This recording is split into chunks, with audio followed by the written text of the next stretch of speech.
और यार इस वीडियो में ना मैं आपको बताने वाला हूँ कि अगर आपके पास टाटा नैनो है या कोई और कार है तो उसकी माइलेज कैसे बढ़ाएं। तो इस वीडियो को देखने के बाद आपकी टाटा नैनो 30 kmpl का माइलेज देने लग जाएगी मेरी तरह। तो स्वागत है यार आप सभी का एक और नई वीडियो में। अभी टाइम सुबह के 7 बज रहे हैं और अभी फिलहाल नैनो को लेके जा रहा हूँ मैं। ये देखो यहाँ पे रेड लाइट आ गई एक। तोड़ दूँ क्या सुबह के टाइम पे? तोड़नी तो नहीं चाहिए वैसे, पर सब लोग जा रहे हैं तो हम भी निकल लेते हैं।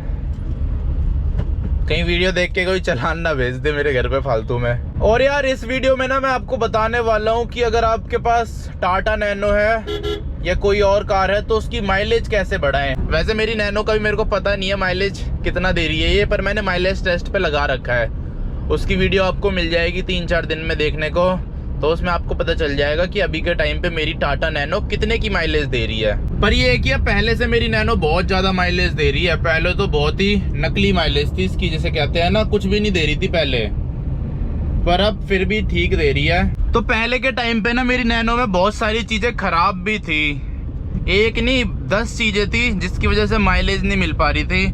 माइलेज छोड़ो, पावर भी नहीं मिल पा रही थी, पिकअप भी नहीं मिल पा रहा था। लेकिन धीरे धीरे करके वो सारी चीजें मैंने ठीक कर दी है, तो जिसकी वजह से अब माइलेज थोड़ा ठीक हो गया इसका। और सामने से देखो सनराइज हो चुका है। जय सूर्यदेव। तो अब बढ़ते हैं पहली चीज पे जो आपको करनी है अपनी नैनो की माइलेज बढ़ाने के लिए।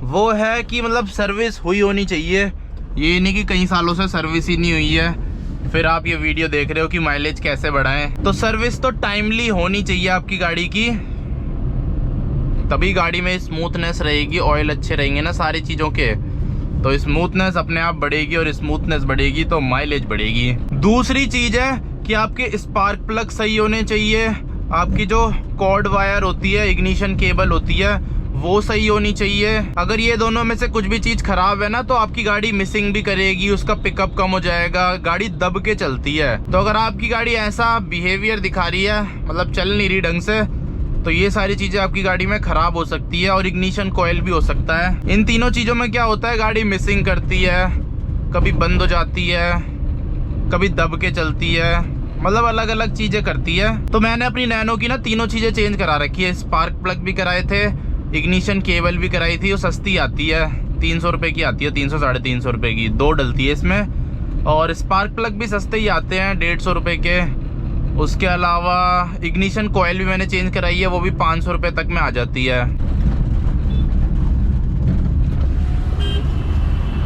हाँ भाई पता नहीं कोई भाई था, मेरे ख्याल से वीडियोस वगैरह देखी होगी उन्होंने, पर वो मुड़ गए, उन्हें मुड़ना था, यू टर्न लेना था।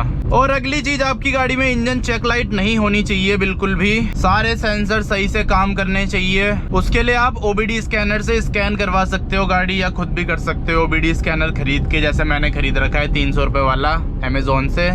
उसका लिंक डाल दूंगा डिस्क्रिप्शन बॉक्स में या कमेंट में, तो वहां से जाके आप परचेज कर सकते हो। बहुत ज्यादा तगड़ी चीज है। मतलब बाहर भी आप कहीं से स्कैन करवाते हो ना तो 300 रुपये तो वो लेते ही है, और इसमें आपको 300 रुपये का पूरा प्रोडक्ट ही मिल जाएगा। उससे आप 1000 बार स्कैन करो, मतलब एक बार भी स्कैन कर लोगे तो पैसे वसूल है।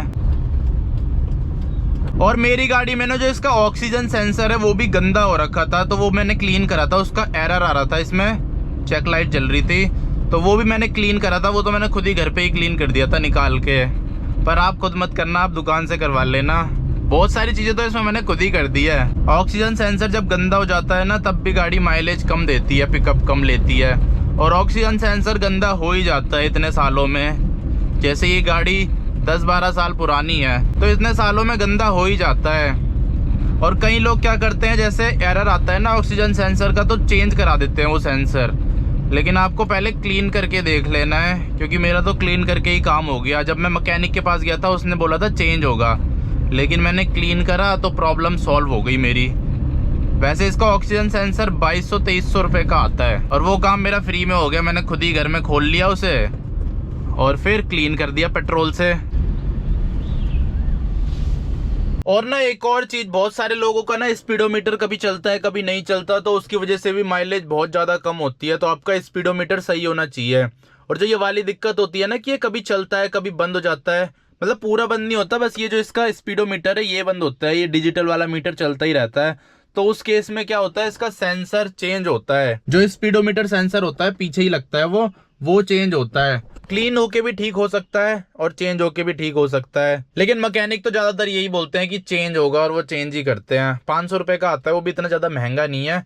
तो ये भी आप चेंज करवा लेना अगर आपकी मीटर में दिक्कत है, क्योंकि अगर मीटर में दिक्कत आएगी ना तो माइलेज कम ही देगी, क्योंकि गाड़ी को पता ही नहीं चलेगा कितनी स्पीड में चल रही है, कितना उसे पेट्रोल देना है। तो वो अपनी मर्जी से कितना भी पेट्रोल देगी इंजन को, लेकिन मीटर चलेगा तो जितना चाहिए होगा उतना ही देगी, तो उसकी वजह से आपको माइलेज अच्छी मिलेगी।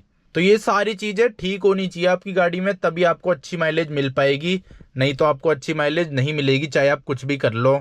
और यार अगली चीज जो इतनी ज्यादा बड़ी नहीं है, लेकिन ये भी सही होनी चाहिए कि एयर प्रेशर सही होना चाहिए टायर में। जैसे अभी के टाइम पे मेरे टायर में हवा कम है, तो अगर आप कम हवा में ही चलाओगे ना तो माइलेज कम ही देगी गाड़ी। तो इसीलिए गाड़ी में ना सही एयर प्रेशर होना भी बहुत ज्यादा जरूरी है, तभी आपकी गाड़ी अच्छी माइलेज देगी। और बाकी तो यार चलाने के ऊपर भी डिपेंड करता है कि आप कैसी जगह चला रहे हो। अगर आपकी गाड़ी में सब कुछ ही ठीक है, टाटा नैनो है आपके पास, लेकिन आप ऐसी जगह चला रहे हो जहाँ पे इतना ट्रैफिक रहता है, इतना ट्रैफिक रहता है, जब भी आप निकलते हो ट्रैफिक में ही चलाते हो और घर पहुँचते हो तो ट्रैफिक में ही पहुँचते हो, फिर तो आपकी गाड़ी कहाँ ही 20 की माइलेज दे पाएगी, फिर तो 12 की भी दे दे वही बहुत बड़ी बात है। लेकिन अगर ऐसे रोड हैं जैसे अभी मेरे को मिल रहे हैं, ऐसे रोड पे तो दे देगी ये ठीक माइलेज। इतने खाली खाली रोड, क्योंकि सुबह का टाइम है, इस टाइम रोड खाली रहते हैं अक्सर हमारे यहाँ पे, तो इसीलिए अगर ऐसे रोड पे चलाते हो, ऐसे रोड है आपके शहर में, तब तो अच्छी माइलेज देगी अगर ये सारी चीज़ें फॉलो कर लोगे।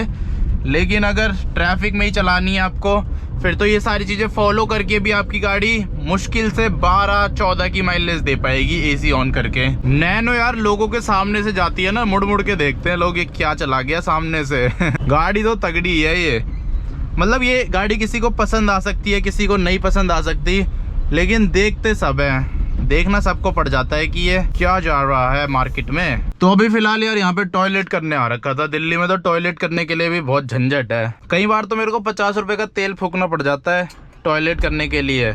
स्कूटी में तो चलो फिर भी नहीं लगता, लेकिन गाड़ी में तो कहीं टॉयलेट होते हैं तो वहाँ गाड़ी खड़ी करने की जगह नहीं होती, और जहाँ गाड़ी खड़ी करने की जगह होती है वहाँ टॉयलेट नहीं होते। ये मेट्रो स्टेशन पे आना पड़ा मेरे को। वैसे यहाँ पे सारी फैसिलिटी अवेलेबल है, लेकिन जो मेन चीज है वही नहीं है मतलब जो मेन जरूरत की चीज है उसी की कमी है, उसके अलावा यहाँ पे सारी फैसिलिटीज है। तो कोई रुक ही नहीं रहा रेड लाइट पे। पता है जब कोई रुकता नहीं है ना रेड लाइट पे, रात के टाइम अंधेरे में या अर्ली मॉर्निंग, तो आपको भी नहीं रुकना चाहिए, क्योंकि ऐसे में बहुत रिस्की हो जाता है।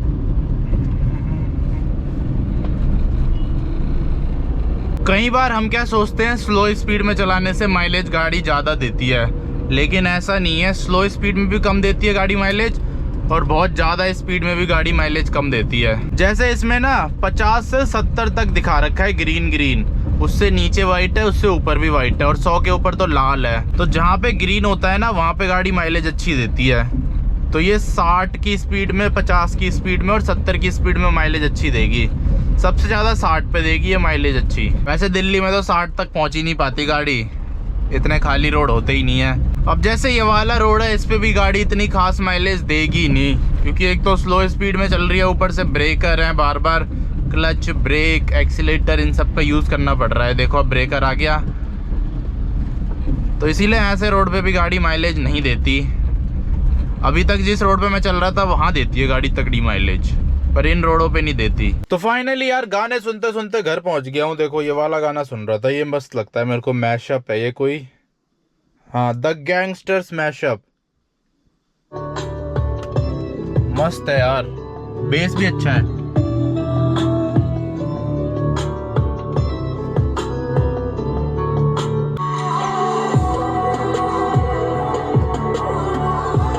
और माइलेज के बारे में आपको पता चल गया होगा कि क्या क्या चीजें करने से माइलेज बढ़ सकती है आपकी टाटा नैनो की। तो ये सारी चीजें करके देखना, फिर बताना माइलेज बढ़ी या नहीं बढ़ी। और 2-3 ना सेंसर्स होते हैं, उनको भी आप क्लीन कर सकते हो। एक तो ऑक्सीजन सेंसर हो गया, दूसरा मैफ सेंसर हो गया, और तीसरा स्पीडोमीटर सेंसर अगर खराब है तो। बाकी एयर फिल्टर वगैरह वो तो सर्विस में क्लीन हो ही जाते हैं। तो उसके अलावा ये सेंसर भी क्लीन करवा लेना, तो उससे आपकी और ज्यादा माइलेज और परफॉर्मेंस बढ़ जाएगी, टाटा नैनो की पिकअप बढ़ जाएगा। तो बस इस वीडियो को यहीं पे एंड कर देते हैं। मिलता हूँ आपसे कल अगली वीडियो में। जय हिंद।